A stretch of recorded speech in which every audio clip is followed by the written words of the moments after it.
28 বছর বয়সী যুবক তুর্য সিদায়ত শেহরাজ তার সুদর্শন চেহারা, সুঠাম গড়ন আর আকর্ষণীয় ব্যক্তিত্বের জন্য বিশেষভাবে পরিচিত। কলেজ লেভেল থেকে শুরু করে ভার্সিটি লেভেল অব্দি অসংখ্য মেয়েদের কাছে সে এক অঘোষিত হার্টথ্রব।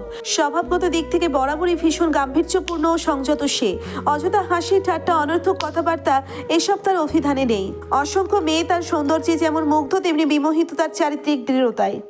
এত সব প্রশংসা আর এত সব ভালোবাসার মাঝেও আজ অব্দি কোনো মেয়ে গঠিত বিষয় তাকে কখনোই জড়াতে দেখা যায়নি। প্রফেসর তুর্য সিদায়ত একজন কোল্ড হার্টেড ব্যক্তি। এই নিয়ে ক্যাম্পাসের অলিতে গলিতে গুঞ্জনের শেষ নেই, অথচ বাস্তবতা সম্পূর্ণ ভিন্ন। হাজারো মেয়ের হৃদয়ের আকাঙ্ক্ষা হওয়া এই মানুষটার সমস্ত অনুভূতি আটকে আছে কেবল একজনের কাছে। তার সমস্ত অনুভূতি, অপ্রকাশিত দুর্বলতা, দীর্ঘদিনের সংযম সবকিছু কেন্দ্রীভূত একটা মাত্র মেয়েকে ঘিরে। এই মুহূর্তে তুর্য নিজের কেবিনে বসে ল্যাপটপে আসন্ন এক্সামের জন্য প্রশ্নপত্র প্রস্তুত করছে। নেক্সট উইকে ইউনিভার্সিটির পরীক্ষা। সিদায়ত শেহরাজ ভার্সিটিতে কলেজ লেভেল থেকে শুরু করে ভার্সিটি লেভেল দুটোই একসাথে পরিচালিত হয়। দেশের নামকরা শিক্ষা প্রতিষ্ঠানগুলোর মধ্যে একটি অন্যতম। বিশেষ করে মিডল ক্লাস পরিবার থেকে উঠে আসা ব্রিলিয়ান্ট শিক্ষার্থীদের জন্য এখানে রয়েছে স্কলারশিপের সুব্যবস্থা। এই ইউনিভার্সিটির প্রতিষ্ঠাতা হচ্ছে তাজিম সিদায়ত শেহরাজ। ওনার বড় ছেলে হচ্ছে তুর্য সিদায়ত শেহরাজ। যদিও ভার্সিটির প্রতিষ্ঠাতা তার বাবা তাজিম সিদায়ত শেহরাজ, তবুও তুর্য এখানে প্রফেসর হয়েছে নিজের যোগ্যতায়। না কোনো সুপারিশ, না কোনো বিশেষ সুবিধা সে গ্রহণ করেছে। নিজের মেধা আর পরিশ্রমের দ্বারা এই সম্মানজনক অবস্থানে পৌঁছিয়েছে সে। ল্যাপটপের স্ক্রিনে চোখ রেখে তুর্য যখন প্রশ্নগুলোর শব্দচয়ন ঠিক করতে ব্যস্ত, ঠিক তখনই দরজা ঠেলে কেবিনের ভেতরে প্রবেশ করলো আতসী। হাতে একটা পার্পেল রঙের শপিং ব্যাগ। তুর্য ল্যাপটপের কিবোর্ডে আঙ্গুল চালানো অখণ্ড রেগে শুধালো, মিসেস তুর্য সিদায়ত, আপনার কি জানা নেই প্রফেসরের কেবিনে ঢোকার আগে পারমিশন নিতে হয়? নিজের মেধা আর পরিশ্রমের দ্বারা এই সম্মানজনক অবস্থানে পৌঁছিয়েছে সে। ল্যাপটপের স্ক্রিনে চোখ রেখে তুর্য যখন প্রশ্নগুলোর শব্দচয়ন ঠিক করতে ব্যস্ত, ঠিক তখনই দরজা ঠেলে কেবিনের ভিতরে প্রবেশ করলো আতসী। হাতে একটা পার্পেল রঙের শপিং। উল্টো দিক থেকে কোনো উত্তর এলো না, বরং হিলের মৃদু শব্দে কেউ এগিয়ে এলো। আতসী ডেস্কের একপাশে হাতের শপিং ব্যাগটা নামিয়ে রেখে ঠোঁটের কোণে দুষ্টু হাসি টেনে শুধালো, প্রফেসর যদি ভবিষ্যৎ জামাই হয় তাহলে পারমিশনের প্রয়োজন আছে বলে তো মনে হয় না। সঙ্গে সঙ্গে তুর্যের আঙ্গুল থেমে গেল কিবোর্ডের ওপর। ও ল্যাপটপের স্ক্রিন থেকে চোখ সরিয়ে আতসীর দিকে তাকালো। ওর থেকে এক হাত দূরত্বে দাঁড়িয়ে আছে আতসী। পরনে হলুদ রঙের চুড়িদার, হাঁটু অব্দি লম্বা চুলগুলো উঁচু করে বাঁধা, তাতে আটকানো একটা মুক্তোর কাঠি। কপালের উপর কিছু বেবি হেয়ার এলোমেলোভাবে নেমে এসেছে। গোলাপি অধর ছোড়া রাঙানো গাঢ় লিপ গ্লোসিম, চোখে মুখে দুষ্টু হাসি। তুর্য মনে মনে হাসলো। একমাত্র এই মেয়েটাই ওর গাম্ভীর্যের দেওয়ালে ফাটল ধরতে সক্ষম। তুর্য যদিও সেটা বাহিরে কখনো প্রকাশ করে না। ও চেয়ারে হেলান দিয়ে ভ্রু তুলে শান্তস্বরে শুধালো, ভবিষ্যৎ জামাই? এই টাইটেলটা আমি কবে অর্জন করলাম জানলে কৃতার্থ হতাম। বিয়ে না হওয়া সত্ত্বেও যবে থেকে আমি মিস আতসী চৌধুরী থেকে মিসেস তুর্য সিদায়ত হয়ে গেছি, তবে থেকেই। আতসীর তৎক্ষণাৎ জবাবে তুর্য ঠোঁট কামড়ে হাসলো। তুর্যের সেই হাসিতে আতসী ভেতরে ভেতরে খুন হয়ে গেল। উফ, লোকটার হাসিটা কেন যে এত মারাত্মক সুন্দর! নাকি সে তুর্যকে ভালোবাসে বলেই সবকিছু ওর কাছে অতিরিক্ত সুন্দর লাগে? ওর ভাবনার মাঝে ফের প্রতিধ্বনিত হলো তুর্যর কণ্ঠস্বর। এ সময় হঠাৎ এখানে ক্লাস নেই তোমার? আতসী ডেস্কের উপর রাখা ব্যাগটা তুর্যের দিকে এগিয়ে দিয়ে বলল, আছে, বাট আপনাকে এটা দেওয়ার জন্য এলাম। অতটাও এক্সপেন্সিভ নয়, তবে আশা করছি আপনার ভালো লাগবে। মুহূর্তেই তুর্যের মুখের অভিব্যক্তি পাল্টে গেল। চোয়াল শক্ত হয়ে উঠল, চোখের দৃষ্টি তীক্ষ্ণ হয়ে গেল। দাঁতে দাঁত চেপে নিজেকে সামলে নিয়ে গম্ভীর কণ্ঠে শুধালো, এসব নিয়ে যাও। আকস্মিক তুর্যের কঠিন রূপে আতসী বিভ্রান্ত হয়ে পড়ল। লোকটা এইমাত্রই তো স্বাভাবিক ছিল, হঠাৎ কি হলো? কেনই বা এমন আচরণ করছে বুঝতে পারলো না আতসী। ও হতাশ চোখে তাকিয়ে রইল তুর্যের দিকে। এই লোকটার মনোভাব সে কোনোভাবেই বুঝে উঠতে পারছে না। মাঝে মধ্যে কি যে হয় তুর্যের কে জানে। এক মুহূর্তের জন্য আতসীর মনে হলো এই মানুষটার সঙ্গে সে সত্যিই সারা জীবন কাটাতে পারবে তো। আতসীর ভাবনার মাঝে ফের শোনা গেল তুর্যের কঠিন গলার স্বর, শুনতে পাওনি কি বলেছি? নিয়ে যেতে বলেছি এটা। আতসীর ঊর্ধ্বশ্বাস ফেলে তুর্যের মুখোমুখি এসে দাঁড়ালো। দুজনের মধ্যকার দূরত্ব মাত্র কয়েক ইঞ্চি। আতসী এক মুহূর্ত থেমে শুধালো, আপনার মাঝে মধ্যে কি হয় বলুন তো? আমি এমন কি বললাম যে আপনি এত রেগে গেলেন? অনিচ্ছাকৃতভাবে আপনাকে হার্ট করার কোনো ইন্টেনশন আমার ছিল না। তারপরেও যদি এমন কিছু করে থাকি আমি দুঃখিত। তুর্য তৎক্ষণাৎ উঠে দাঁড়িয়ে আতসীকে ডেস্কের সঙ্গে চেপে ধরলো। আতসী কোনো প্রতিক্রিয়া দেখালো না। ও কেবল শান্ত চোখে তুর্যের গভীর কালো চোখ দুটোর দিকে তাকিয়ে রইল। তুর্য হেসে শিশিয়ে শুধালো, কতবার বলেছি তোমাকে, তুমি পুরোটাই আমার কাছে অনলি ওয়ান। তোমার জায়গা নেওয়ার মতো এখনো পৃথিবীতে দ্বিতীয় কারো জন্ম হয়নি। তোমার দেওয়া প্রত্যেকটা জিনিস আমার কাছে সুপার এক্সপেন্সিভ। তাহলে কোন সাহসে নিজেকে তুমি ছোট করে কথা বলো? আতসী এতক্ষণে বুঝতে পারলো পুরো ব্যাপারটা। ও তুর্যের অগোচরে একটা চাপা শ্বাস ফেলে শুধালো, আপনি ভুল ভাবছেন। আমি ওভাবে কিছু বলতে চাইনি। তাহলে কিভাবে বলতে চেয়েছো?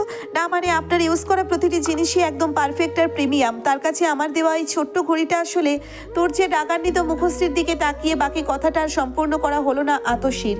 ও একটা ফাঁকা ঢোক গিলে ফেললো। তোর্য দাঁত চেপে কঠিন গলায় শুধালো, এইমাত্র কি বললে আবার বলো?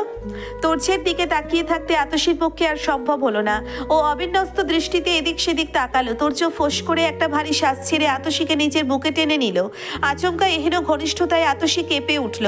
তোর্যের বুকের উষ্ণতায় ওর মাথাটা কেমন ঝিমিয়ে এলো। তোর্য আতশীর মাথার অগ্রভাগে একটা গভীর চুমু খেয়ে শোধালো, কেন আমাকে এভাবে রাখিয়ে দাও? তুমি যদি এখনো আমাকে ঠিকঠাকভাবে বুঝতেই না পারো তাহলে আমাকে সারা জীবন সামলাবে কিভাবে বলো? আতশী কোনো জবাব দিল না। ওর গলার নিচটা ইতিমধ্যেই শুকিয়ে এসেছে। ও চোখ বন্ধ করে তুর্যের কোটের সামনের অংশ মুঠোই চেপে ধরল। নিরাপত্তা বিদীর্ণ করে ফের ধ্বনিত হলো তুর্যের কণ্ঠস্বর, এবার বলো গিফটটা কিসের জন্য এনেছো? আতশী সামান্য নড়ে চড়ে উঠল। তুর্যের বুকে মাথা রেখেও জিভ দ্বারা নিজের কোমল ওষ্ঠদ্বয় একবার ভিজিয়ে নিল। যদি লোকটা আবার রেগে যায় তখন কি করবে ভাবতে লাগলো আতশী। তুর্য তো আগেও বলেছে এসব আনুষ্ঠানিকতা সে পছন্দ করে না। আতশী এক মুহূর্ত থেমে বেশ রয়ে শুয়ে শুধালো, আপনার বার্থডের জন্য? না মানে আপনি তো নিজেই বলেছিলেন এসব নিয়ে খুব একটা মাথা ঘামান না, আপনার এসব পছন্দ না, তাই কিছু বলিনি, সরি। তুর্যের বুকের ওঠানামা মুহূর্তেই থেমে গেল। ও আলতো হাতে আতশীকে নিজের থেকে ছাড়িয়ে নিল। পরক্ষণেই দুই হাতে রাজলাই আতশীর মুখটা মুঠোবন্দি করে চোখে চোখ রেখে শুধালো, আমি কখনো বলিনি তোমার দেওয়া কিছু আমার পছন্দ নয়। আমি বলেছি লোক দেখানো, আয়োজন, ভিড়, বাহুল্য এসব আমার পছন্দ নয়।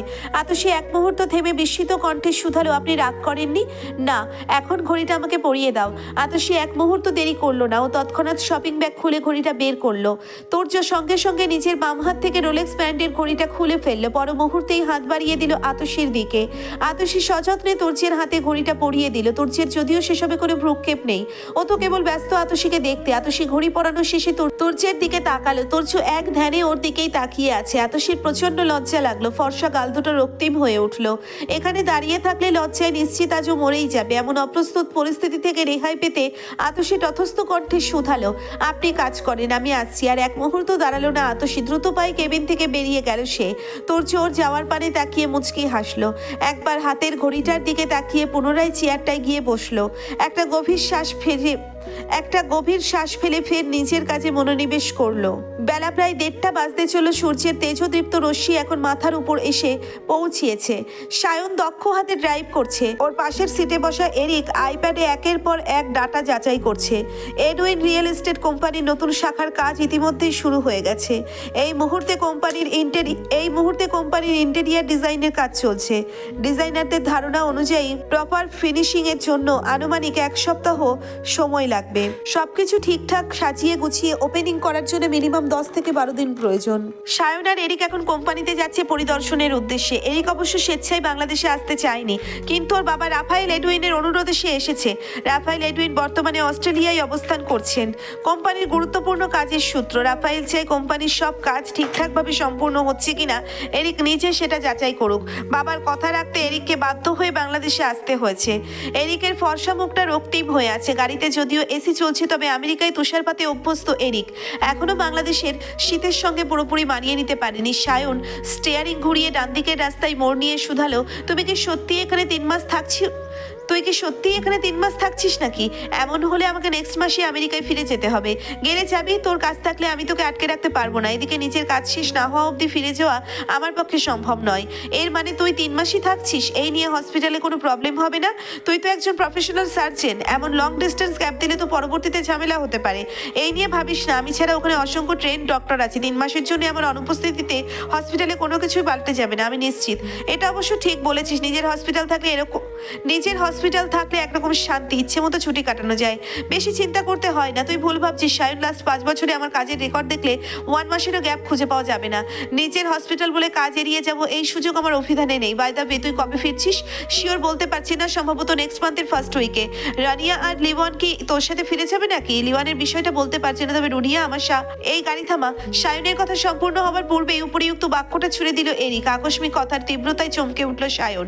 কোনোরূপ প্রশ্ন ব্যতীত সায়ন সায়ন সঙ্গে সঙ্গে হার্ট ব্রেক করলো। টায়ারের সঙ্গে পিছঢালা রাস্তার ঘর্ষণে ক্ষণিকের জন্য তীক্ষ্ণ একটা শব্দ হলো। গাড়িটা ঝাঁকুনি দিয়ে থেমে গেল রাস্তার পাশে। সায়ন অবাক চোখে এরিকের দিকে তাকালো। হঠাৎ কি হলো? গাড়ি থামাতে বললি যে? এরিক কোনো জবাব দিল না। ওর চোখের দৃষ্টি স্থির রাস্তার অপর প্রান্তে। রাস্তার একপাশে দাঁড়িয়ে আছে একটা ছোট্ট আইসক্রিমের স্টল। দুপুরের রোদে ভিজে থাকা ফুটপাতে দাঁড়িয়ে দুইটা মেয়ে আইসক্রিম খাচ্ছে। একজনের পরনে গাঢ় হলুদ রঙের চুড়িদার। রোদের স্বচ্ছ আলোর ঝলকে কাপড়ের রংটা চোখ ধাঁধিয়ে আনছে। এরিকের দৃষ্টি আটকে আছে হলুদ চুড়িদার পরা আতশীর উপর। মুখে প্রাণবন্ত হাসি। হাঁটু সমান লম্বা চুলগুলো কাঠির সাহায্যে পেছনে বাঁধা। কয়েক গুচ্ছ অবাধ্য বেবি হেয়ার কপালের পাশে নেমে এসেছে। অজান্তেই এরিকের কপাল কুঁচকে উঠল খানিকটা। আতশীর বাঁধা চুলগুলো দেখতে কেন যেন ভালো লাগলো না এরিকের। ঝর্ণার জলধারার মতো কোমর ছাড়িয়ে নেমে আসা খোলা চুলগুলো দেখতে এরিকের বেশ ভালো লাগে। পরক্ষণে নিজের ভাবনায় নিজেই থমকে গেল এরিক। কি আজে বাজে ভাবছে সে? মেয়েটা চুল বাঁধানো না ছেড়ে দিলে তাতে ওর কি? ও কেন এসব নিয়ে ভাবছে? কেন এসব লক্ষ্য করছে? মস্তিষ্কের ভেতরে চলা এই অযথা বিশ্লেষণে নিজের উপর নিজেই প্রচন্ড বিরক্ত হলো এরিক। মুহূর্তেই চোয়াল শক্ত হয়ে গেল ওর। চোখ সরিয়ে নিতে চাইলেও অথচ পারলো না। এরিকের নীরবতা দেখে সায়ন এরিকের দৃষ্টি অনুসরণ করে সেদিকে তাকালো। এক মুহূর্ত থেমে মৃদু হেসে বলল, ওটা আতশী না? এরিক এবারেও কোনো জবাব দিল না। চোখের দৃষ্টি এখনো আতশীর উপর স্থির। সায়ন সিট বেল্ট খুলতে খুলতে বলল, চল গিয়ে কথা বলি। দেখা হয়ে সায়নের কথা মাঝপথে থামিয়ে দিয়ে এরিক ঠান্ডা গলায় বলল, প্রয়োজন নেই, গাড়ি স্টার্ট দে। সায়নের ভ্রু কুঁচকে গেল। এক মুহূর্ত থেমেও গাড়ির ডোর খুলে নিয়ে দাঁড়িয়ে বলল, তুই বস, আমি আসছি, অনলি 5 মিনিটস। এরিক কিছু বলল না। জানালার কাছের আড়াল থেকে নিঃশব্দে আতশীর দিকে তাকিয়ে রইল। সায়ান গাড়ির ডোরটা বন্ধ করে পিছঢালা রাস্তা পেরিয়ে এগিয়ে গেল আইসক্রিম স্টলের দিকে। ক্ষণিকের মধ্যেই সায়ন স্টলটার সামনে এসে দাঁড়ালো। এক মুহূর্ত থেমে হাসি মুখে বলল, আইসক্রিম খাচ্ছ? হঠাৎ ভেসে আসা কণ্ঠস্বরের শব্দে আতশী আর দিশা দুজনেই একসঙ্গে পাশ ফিরে তাকালো। লোকটার ফর্মাল বিহেভিয়ার দেখে কপালে ভাঁজ পড়ে গেল দিশার। এই লোককে সে চেনে না। দিশার যতদূর মনে পড়ে লোকটাকে সে আজকে প্রথমবারের মতো দেখছে। পর্যবেক্ষণী দৃষ্টিতে সায়নের দিকে তাকিয়ে রইল সে। আতশী অবশ্য একদম স্বাভাবিক। ঠোঁটের কোণে মুচকি হাসি টেনে বলল, হ্যাঁ আইসক্রিম খাচ্ছিলাম, আপনি খাবেন? কথার স্বাভাবিক আন্তরিকতায় সায়নের হাসিটা আরো গাঢ় হলো। খানিকটা মজা করে বলল, এমন মিষ্টি করে বললে কি না খেয়ে উপায় আছে? খেতে তো হবেই। তাহলে? আতশী মুচকি হেসে তৎক্ষণাৎ স্টলের দিকে তাকিয়ে বলল, ভাইয়া একটা স্ট্রবেরি ফ্লেভারের আইসক্রিম দেন। আতশীর ফর্মাল বিহেভিয়ার দেখে দিশা সঙ্গে সঙ্গে আতশীর দিকে আরেকটু ঘেঁষে দাঁড়ালো। পরক্ষণে খানিকটা এগিয়ে ফিসফিস করে বলল, এইভাবে কথা বলছিস কেন? উনি কে, চিনিস নাকি তুই? উনি এরিক ভাইয়ার ফ্রেন্ড, আমেরিকা থেকে ভাইয়ার সঙ্গে এসেছে। স্বাভাবিকভাবেই দিশার মুখে ওহ টাইপ একটা অভিব্যক্তি ফুটে উঠলো। ওদের দুজনের এই ফিসফিসানোটা অবশ্য সায়নের চোখ এড়ালো না। খানিকটা ভ্রু উঁচু করে শুধালো, এই তোমরা দুজন কি আমাকে নিয়ে কিছু বলছো? আতশী কিছুটা অপ্রস্তুত হয়ে পড়লো। দ্রুত মাথা নেড়ে বলল, না ভাইয়া তেমন কিছু না, কিন্তু আপনি হঠাৎ এখানে এই সময়? এরিকের সাথে যাচ্ছিলাম, অফিসের একটু কাজ ছিল। এরিকের নামটা কানে যেতেই আতশীর থম মেরে গেল। ও অন্যমনস্কভাবে আশেপাশে তাকালো। আতশীর মনোভাব কিংবা ওর সূক্ষ্ম পরিবর্তনটা হয়তো ধরতে পারলো সায়ন। ও মৃদু হেসে শুধালো, এরিককে খুঁজছো? ওই যে গাড়িতে বসে আছে বলে সায়ন রাস্তার পাশে দাঁড়িয়ে থাকা গাড়িটার দিকে ইশারা করলো। না ভাইয়া তেমন কিছু না। কথাটা মুখে বললেও আতশীর চোখ দুটো চলে গেল রাস্তার একপাশে দাঁড়ানো কালো গাড়িটার দিকে। কাছের আড়াল থেকেও স্পষ্ট বোঝা যাচ্ছে এরিকের চোখ দুটো ওর দিকে স্থির। এক মুহূর্তের জন্য দুজনের চোখাচোখি হলো। আতশী তীব্র অস্বস্তিতে জমে গেল। ও দ্রুত চোখ সরিয়ে নিল এহেন পরিস্থিতি থেকে রেহাই পেতে। আতশীর আড়ষ্টভাবে দেখে এরিক ঠোঁট বাঁকিয়ে হাসলো, কিন্তু চোখ সরালো না। এমন সময় আইসক্রিমওয়ালা স্ট্রবেরির আইসক্রিমটা সায়নের দিকে বাড়িয়ে দিল। আইসক্রিমটা সায়নের হাতে পৌঁছানোর আগেই জুবান কোথা থেকে যেন এসে আইসক্রিমটা ছো মেরে ছিনিয়ে নিল। পরক্ষণে আইসক্রিমে একটা বড় বড় কামড় বসিয়ে দিয়ে শুধালো, সো ইয়াম্মি। আতশী চোখ বড় বড় করে তাকিয়ে বিরক্তি গলায় বলল, এই ওটা তোর জন্য ছিল না, সায়ন ভাইয়ার জন্য ছিল। তাতে কি হয়েছে? পরক্ষণে 1 সেকেন্ড থেমে আবার বলল, আচ্ছা থাক, এটা খাচ্ছি না। এই বলে আতা খাওয়া আইসক্রিমটা সায়নের হাতে গুজে দিয়ে দিশার হাত থেকে আইসক্রিমটা টেনে নিল। দিশার আতা খাওয়া আইসক্রিমে কামড় বসিয়ে খেতে খেতে বলল, এটার টেস্ট বেটার, আই থিঙ্ক আমার এইটাই খাওয়া উচিত। দিশা কটমট করে তাকিয়ে রইল জুবানের দিকে, কিন্তু জুবান এসবের ধার ধারলো না। এক মুহূর্ত সে একবার নিজস্ব দুনিয়ায় ডুবে থাকা মানুষের মতো আইসক্রিমে মনোযোগী। আতশী মাথা নেড়ে নিজের বিরক্তি চেপে রাখার চেষ্টা করলো। সায়ন ওদের দিকে তাকিয়ে মৃদু হাসলো।